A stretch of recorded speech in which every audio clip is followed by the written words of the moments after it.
Bonjour Clément Verrénal, je suis Bonsoir. ravie que vous soyez face aux auteurs, c'est très gentil d'avoir accepté cette invitation. Vous êtes là ce soir pour votre nouveau livre qui est un essai et qui s'appelle La gauche antisémite, une haine qui vient de loin, aux éditions de L'Artilleur. La gauche antisémite, une haine qui vient de loin, mais c'est une partie de la gauche, ça, c'est pas toute la gauche. Mais c'est une bonne partie de la gauche. C'est comme une bonne partie de la gauche. C'est une bonne partie de la gauche. Oui, j'ai voulu écrire ce livre parce que depuis, pour dire les choses rapidement, au moins une quarantaine d'années, il est admis, il y a une doxa, qui est une opinion commune qui se répand, qui est que l'antisémitisme serait l'apanage de l'extrême droite et donc aussi un peu de la droite. Et qu'à gauche, on aurait fait le ménage, il y aurait peut-être quelques dérapages, quelques moutons noirs, mais la gauche, elle, qui serait par essence humaniste, antiraciste, serait exempt effectivement de tout soupçon d'antisémitisme. Or, ce qui est un peu faux. En tout cas aujourd'hui, alors il se trouve que ce livre, je l'ai démarré bien avant le 7 octobre. J'ai eu l'idée de l'écrire avant le 7 octobre. Mais on démarre avec quand même, vous avez quand même un chapitre sur le 7 octobre. Non, il y a plusieurs chapitres sur le 7 octobre. Mais en fait, je savais, de par mon métier, de par certaines affaires que j'avais eu à suivre, je savais que non, la gauche n'est pas du tout exempte d'antisémitisme. Et alors, je suis parti effectivement dans la rédaction de ce livre de ce qui se passe aujourd'hui, à savoir le problème de Jean-Luc Mélenchon et de sa formation politique. C'est pas l'histoire avec un grand H chronologique. Non, c'est un livre de journaliste. Je me suis intéressé aux antécédents de Jean-Luc Mélenchon. Certains disent que c'est purement électoral, d'autres disent que c'est juste depuis le 7 octobre. En fait, si on remonte dans sa carrière, on s'aperçoit effectivement qu'il a un problème avec la communauté juive, avec le judaïsme, qui remonte à assez loin. C'est très bien étayé parce que vous prouvez. J'ai fait un travail journaliste. Mais en fait, ce livre n'est que. J'ai fait un travail assez classique. Je suis allé dans les bibliothèques, je suis allé dans les archives des journaux, j'ai un peu déroulé la pelote et on s'aperçoit en fait que ça n'est pas circonstanciel, ça n'est pas dû à tel ou tel leader politique, ça n'est pas dû à telle ou telle époque, qu'en fait, à toutes les époques. Il y a eu ce discours latent. Il y a une partie de la gauche, la plus dogmatique, la plus doctrinaire, mais qui donc inspire l'ensemble de la gauche. Et ça vient d'où, vous croyez? Ça vient. Alors, il se trouve que cette gauche a un problème avec le judaïsme, a un problème avec les juifs, et on peut effectivement la qualifier, au regard de tous les articles qu'on trouve, des déclarations qu'on trouve, des essais que ces intellectuels de gauche publient, on peut la qualifier de gauche antisémite. C'est le titre de mon ouvrage. Tout à fait. Alors, est-ce qu'on... mais vous reconnaissez quand même qu'on peut être de gauche et pas antisémite. Bien sûr, mais il faut le dire parce que c'est très important. Il y a toute une extrême gauche dont on connaît. Je dirais plutôt extrême gauche, c'est-à-dire ce côté. Il y a quand même une gauche aussi qui n'est pas extrême et qui est antisémite. On va rentrer dans le vif du sujet. On va rentrer dans le vif du sujet. Par exemple, j'avais entendu un certain nombre de choses sur un haut personnage de la gauche intellectuelle, dont beaucoup se souviennent encore, qui est Hubert Beuve-Méry, le fondateur du Monde. Oui. Le fondateur du Monde, qu'on présente comme une sorte de figure tutélaire de la gauche, de personnage incontestable, visionnaire, avec de hautes vues morales.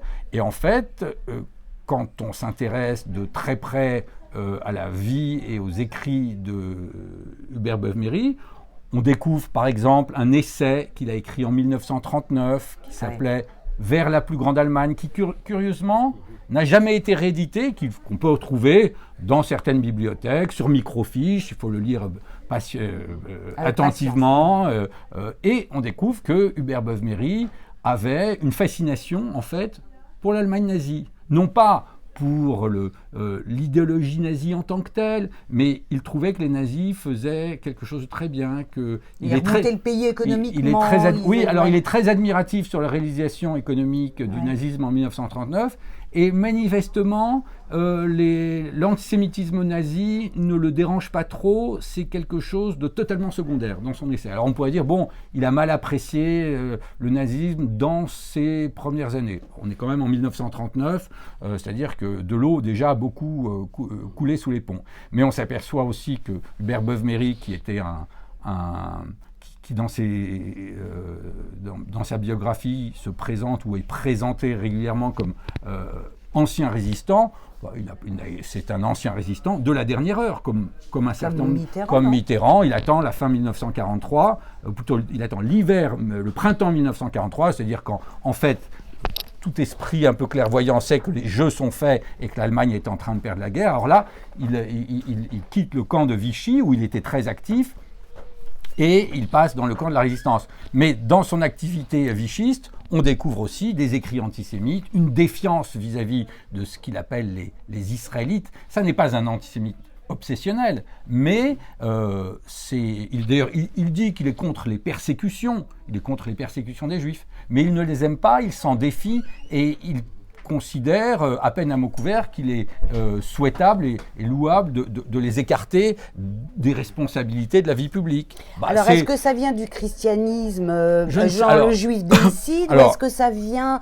de la réussite des juifs je ne sais pas, parce qu'ils touchent à l'argent, probablement dû à son éducation, mais il y a 3 ou 4 chapitres sur Hubert Beuve-Méry et ceux qui gravitent autour de lui, mais je ne suis pas là pour sonder les cœurs, les cerveaux et les reins.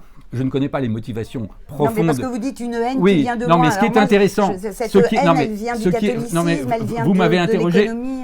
Non, mais pour l'instant, on réfléchit sur la gauche. Est-ce que c'est qu'une certaine partie de la gauche? Est-ce que c'est toute la gauche? Est-ce que ce sont seulement quelques dérives personnelles? Mais au-delà du cas de Hubert Beuve-Méry, ce qui est intéressant, parce qu'il va garder cet antisémitisme un peu suintant après la guerre, après la libération. Il y a des écrits, des déclarations qui sont un peu problématiques. Alors, ce qui est intéressant, c'est que c'est passé sous silence. Oui. Parce que précisément, c'est une figure de la gauche. C'est totalement c'est passé sous silence. Et alors, ce qui est intéressant, j'aborde je ne suis pas le premier, d'ailleurs d'autres l'ont fait avant moi, mais j'aborde le problème de ce déséquilibre, de ce deux poids, deux mesures, parce que, pour ceux qui s'en souviennent, dans les années 70, il y avait rappelez-vous, il y avait un autre patron de presse, qui était celui du Figaro, qui était Robert Hersan, auquel on reprochait son passé pétainiste. Et on le lui a reproché toute sa carrière, on l'a accablé, et dans le même temps, on a accablé son journal et sa famille politique. Et c'est ce que je vous disais tout à l'heure en introduction. C'est curieux, la droite, elle, est systématiquement accablée, on lui fait en permanence le procès du racisme et de l'antisémitisme, mais quand vous êtes à gauche, parce que Hubert Beuve-Méry en avait fait beaucoup plus que Robert Hersan, on lui a, si je puis me permettre l'expression, fichu une paix royale toute sa carrière, et il est resté une stature intellectuelle de la gauche. C'est en ce sens que je m'intéresse sur la gauche et l'antisémitisme, sur la gauche antisémite. C'est ça, donc on en revient au mot de Giscard d'Estaing qui disait le monopole du cœur. Oui. On leur attribue ce monopole du cœur, mais en fait... Et en tout cas, la droite n'a pas le monopole de l'antisémitisme. Donc il y a le personnage de Hubert Beuve-Méry. Il n'était pas seul, c'est pas juste un patron de presse antisémite. C'est intéressant. Alors, je pose une hypothèse. C'est ça, c'est que ça s'accumule là. Oui, alors derrière, par exemple, il y a des noms qui il y a un autre chapitre sur une personnalité dont Hubert Beuve-Méry a fait la carrière. Je veux parler du professeur Maurice Duverger, que tous les étudiants en droit ont bien connu. Voilà. C'est drôle. Voilà, Maurice Duverger, grand homme de gauche, inventeur de. On dit qu'il est le fondateur de la science politique française. C'est un grand constitutionnaliste, il est très engagé à gauche, pas à l'extrême gauche, il est de la gauche bien pensante. Bon, il va terminer dans les années 80, ça va être assez original parce que on était au début de l'Europe et il va être élu député européen, mais sur la liste du Parti communiste italien.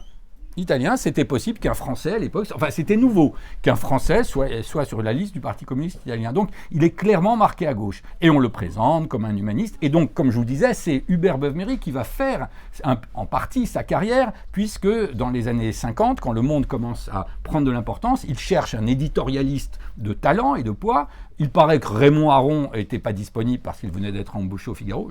Ça, il l'a dit, ça a été dit après, je ne suis pas sûr du tout qu'on ait cherché à embaucher Raymond Aron. Bref, on se rabat sur ce jeune constitutionnaliste, sur ce jeune universitaire prometteur. Et donc, Maurice Duverger est l'un des piliers du Monde. Et pareil, on va découvrir que pendant avant-guerre, il a déjà un passé politique trouble, mais là, il assure avoir rapidement il assure que c'était une erreur de jeunesse et qu'il a rapidement coupé toute attache avec l'extrême droite. Mais surtout, on découvre que pendant la guerre, il écrit d'ailleurs un très long article dans la Revue française de droit public. C'est plus qu'un article, puisque ça fait une centaine de pages. Pareil, il faut aller dans les bibliothèques, dans les sous-sols des bibliothèques pour retrouver sur microfiche les écrits du professeur Duverger. Et dans ses écrits de droit public, il justifie, d'un point de vue juridique, le statut des Juifs. Et puis il faut voir dans quel terme il justifie le statut des Juifs. Alors, il va faire toute sa carrière, il va démarrer sa carrière de juriste sous l'occupation. Alors, ce qui est très intéressant, donc il va être embauché au Monde. Et après-guerre... ça fit, non ? Alors après-guerre, cet article va revenir un peu. Il y a des gens qui vont le lui ressortir, vont dire, mais qu'est-ce que tu as écrit pendant la guerre ? Alors, d'une part, je le raconte dans le livre, Hubert Beuve-Méry le couvre auprès de sa rédaction, assure que Duverger est de toute moralité, qu'on a mal lu l'article. Ah, on a mal lu l'article, produisez-le. Non, justement, on ne le produit pas, mais on assure que cet article n'était qu'une analyse juridique sans conséquence. Et alors, c'est peut-être un point de détail, comme dirait l'autre, que je révèle dans le livre, parce que ça n'était jamais sorti nulle part, c'est que après-guerre, Maurice Duverger va poursuivre en diffamation tous les gens qui lui ressortent cet article en expliquant que c'est mal interprété, que c'est un mauvais procès qu'on lui fait, que c'est de la diffamation. Et il se trouve que Maurice Duverger avait beau jeu de se flatter, de la relax, pas de la relax, il se flattait d'avoir fait condamner effectivement ses détracteurs en diffamation. Il disait, vous voyez, même la justice me donne raison, même les magistrats me donnent raison, je n'ai pas écrit d'article, mon article n'était pas vraiment un soutien au statut des Juifs. Et alors, je me suis aperçu, en épluchant les articles de presse, il y a notamment dans Le Monde un grand article très complaisant sur le procès que Maurice Duverger avait fait à différents journaux et qu'il avait gagné. Et à ce procès, il y avait notamment 4 témoins de moralité, qui est pour attester devant le tribunal que Maurice Duverger s'était bien conduit sous l'occupation. Et c'est donc ces 4 témoins de moralité qui étaient le doyen de la fac de Bordeaux, qui était un haut responsable de l'agence Havas, l'ancien directeur historique des presses universitaires de France, et un 4e que j'ai oublié. Et puis alors aujourd'hui, vous savez, grâce au dieu Google, on peut obtenir parfois des miracles. Et qu'est-ce qu'on apprend, qu'est-ce qu'on découvre ? Que ces 4 témoins de moralité avaient eux-mêmes été de fiefés collabos et pas des seconds couteaux. L'un avait été notamment chargé à Bordeaux de l'arianisation des biens juifs et qu'ils étaient eux-mêmes passés entre les gouttes de l'épuration. Alors vous voyez, on s'aperçoit que ce n'est pas juste une question d'individus, de quelques personnalités isolées, qu'il y a effectivement à gauche des anciens collabos, des antisémites, des réseaux d'entraide, des gens qui se tiennent les coudes après la libération pour se refaire une respectabilité. Et qui sont soutenus par la magistrature. Oui, alors ça, on y viendra. Puisque tout à l'heure, vous me disiez, il n'y a que l'extrême gauche. Je vous cite donc une institution au sein de la gauche, qui est Le Monde, le journal Le Monde. Alors là, c'est une hypothèse, mais j'y apporte quand même quelques arguments. Je soumets quelques arguments au lecteur. C'est que quand on voit l'antisémitisme quand même très, très bien ancré dans la personnalité de Hubert Beuve-Méry, de Maurice Duverger et d'autres que je cite, on peut se demander si finalement ça n'est pas dans l'ADN du monde, si ça n'est pas dans l'ADN du monde dès le départ. Alors j'ai fait une recension, pardon, qui n'est pas exhaustive, mais je suis allé faire des recherches sur que disait le journal Le Monde d'Israël, mais pas à partir de 67, pas à partir du moment où la question palestinienne devient plus prégnante, mais je me suis intéressé aux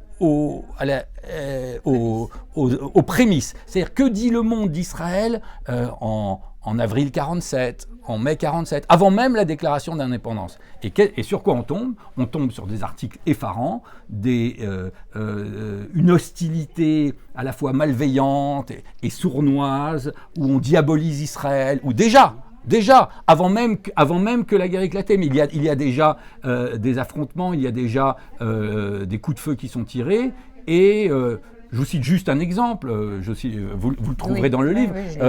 Un reporter du Monde se rend dans les camps d'internement à Chypre. Qui y a dans ces camps d'internement à Chypre ?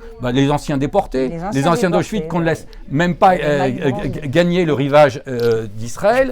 Il n'y a pas encore. On sait qu'il y a quelque chose en préparation. Alors le reporter du Monde, lui, décrit comme ça, au doigt mouillé, il a eu une intuition, il dit, quand on les voit, ces gens dans les camps qui